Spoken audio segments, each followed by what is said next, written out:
Bismillahirrahmanirrahim. Assalamualaikum warahmatullahi wabarakatuh. Saya Rani Meliawati.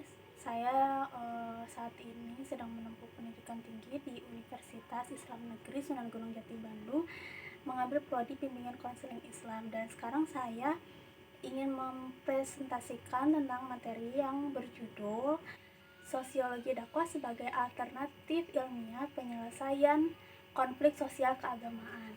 Nah, jadi yang perlu kita ketahui itu, ilmu itu kan ada dua. Yang pertama itu ilmu pengetahuan alam atau sains, dan yang kedua itu ilmu pengetahuan sosial. Nah, ilmu pengetahuan alam ini atau sains ini bersifat statis, artinya tidak berubah begitu-begitu saja.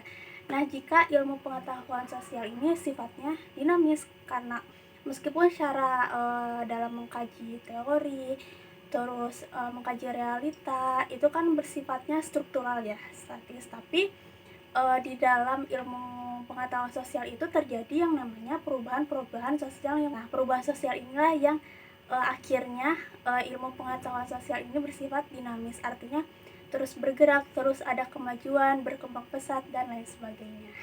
Kembali lagi ke judul yang tadi, yaitu sosiologi dakwah sebagai alternatif ilmiah penyelesaian konflik sosial keagamaan. Nah, perlu kita ketahui bahwasanya di Indonesia sendiri itu terdapat banyak sekali ya konflik-konflik sosial keagamaan gitu yang terjadi di Indonesia. Nah, emang sangat miris banget gitu ketika kita mengetahui itu ya.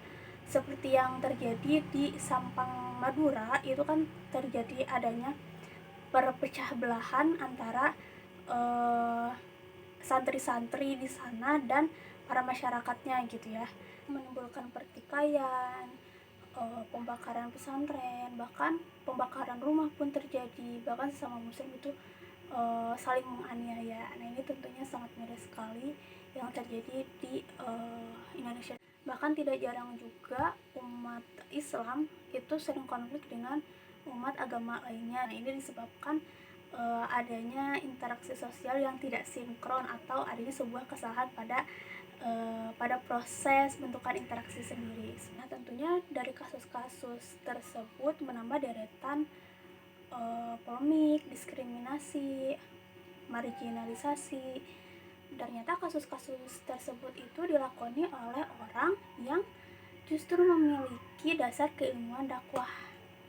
Ketika dakwah mengalami problematika, tentu ini menjadi persoalan yang sangat luar biasa gitu ya.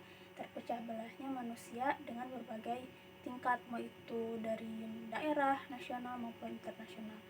Dan ini justru menandakan keadaan atau keutuhan umat beragama pun dapat terancam gitu. Bukan cuma umat muslim aja, tapi umat beragama lainnya juga.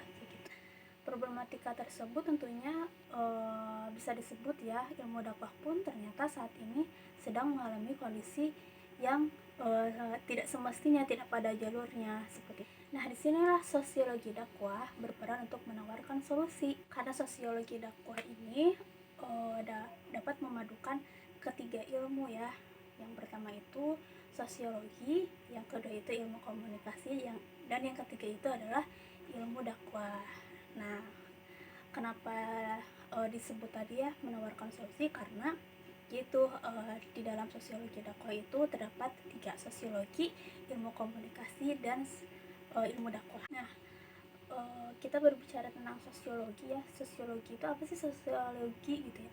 Jadi sosiologi ini adalah merupakan ilmu yang berbicara atau berkaitan dengan segala hal tentang masyarakat. Jadi sosiologi ini berawal dari kata sofi yang artinya bercocok tanam atau bertanam. Kemudian berkembang pesat lagi maknanya menjadi sosius. Sosius itu artinya bermaknanya teman, kawan gitu, dan berganti lagi menjadi sosial. Sosial itu tadi ya berteman, berkawan, berserikat gitu. Nah, jadi bisa kita sederhanakan dari definisi-definisi yang tadi bahwasannya sosiologi itu adalah ilmu yang mempelajari tentang pembentukan realitas sosial, dinamika, dan perubahan dalam kelompok dalam masyarakat. Yang kedua itu adalah ilmu dakwah. Tadi kan yang pertama itu sosiologi, dan yang kedua adalah ilmu dakwah. Ilmu dakwah ini sebagai sisi penguatnya. Nah, ternyata dalam berbagai disiplin ilmu sosial ini ternyata dapat membantu perkembangan ilmu dakwah.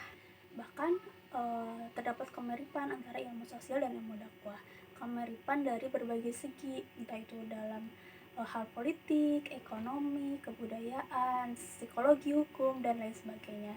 Karena dakwah itu ternyata merupakan kegiatan yang di dalamnya itu yang pertama ada dai atau pendakwah, dan yang kedua itu ada mad'u atau jamaah. Nah, di dalamnya ini terdapat proses interaksi sosial. Jadi, sosial ini merupakan hal yang tampak gitu ya dalam keberlangsungan dari dakwah itu sendiri. Ketika ada dai, ketika ada mad'u, dan di situ terjadi proses interaksi sosial, dan maka itu adalah sosial gitu, merupakan bentuk dari sosial itu sendiri. Poin ketiga itu adalah komunikasi. Tadi sudah pertama sosiologi, kedua ilmu dakwah, dan yang ketiga itu adalah ilmu komunikasi. Dan ilmu komunikasi ini ternyata merupakan sebuah penyeimbangan antara sosiologi dan ilmu dakwah. Nah, tentunya kita kan tidak bisa hidup sendiri ya. Kita berkawan, kita bersilaturahmi dengan keluarga, dengan teman, dengan tetangga, itu haruslah ada komunikasi gitu ya di antara sama manusia. Komunikasi ini menjadi penting karena terkadang permasalahan itu timbulnya permasalahan itu akibat miskomunikasi gitu. Adanya komunikasi yang tidak sinkron antara kedua belah pihak. Ilmu komunikasi ini tentunya menjadi penting, dan ilmu komunikasi yang diaplikasikan secara benar tentunya akan menghindari kita dari persoalan, dari pertentangan, dari permasalahan baik itu antar suku, antar daerah, antar bangsa, antar manusia gitu ya, antar ras, antar agama, dan lain sebagainya. Nah, jadi inilah ketiga poin penting dalam sosiologi dakwah. Yang pertama itu ada sosiologi, yang kedua itu ada ilmu dakwah sebagai ilmu penguatnya, dan yang ketiga itu adalah ilmu komunikasi sebagai penyeimbangnya gitu. Dan sekian dari saya, mohon maaf apabila terdapat kesalahan. Wabillahi taufiq wal hidayah. Wassalamualaikum warahmatullahi wabarakatuh.